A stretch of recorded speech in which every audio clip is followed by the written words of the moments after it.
நீங்கள் ஒரு பிளாட் உங்கள்கிட்ட இந்த மாதிரியான ஒரு அமைப்பில் இருக்குது. ஸோ இது பாருங்கள், கிழக்கு மேற்கு வடக்கு தெற்கு, east west north south. North பாருங்கள், ஈசான மூலை வடகிழக்கு மூலை நீண்டு உள்ளது. வடகிழக்கு மூலை நீண்டு இருக்குது. முன்னாடி பெருசாக இருந்து பின்னாடி சிறுசாக இருக்குன்னு சொல்லு. சூரியன் பக்கத்தில் உங்களுக்கு கூட இருக்கிறது ரொம்ப நல்லது. கிழக்கு பகுதி கூட இருக்கிறது ரொம்ப சிறப்பு. அப்போ ஈசான மூலை வளர்ச்சியாக இருக்கிறது அப்படியே வச்சுக்கலாம். நீங்கள் கன்னி மூலை மாத்திரம் குறைஞ்சிருக்கு.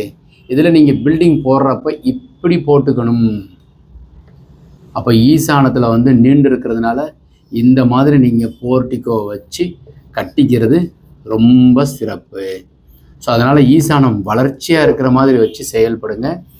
இது வெளியே ஈசானம் வளர்ந்துருக்கு பின்னாடி குறைஞ்சிருக்குன்னு அச்சப்பட வேண்டாம். பிளான் அமைக்கும் போது இந்த மாதிரி பார்த்து செயல்படுங்க. வணக்கம்.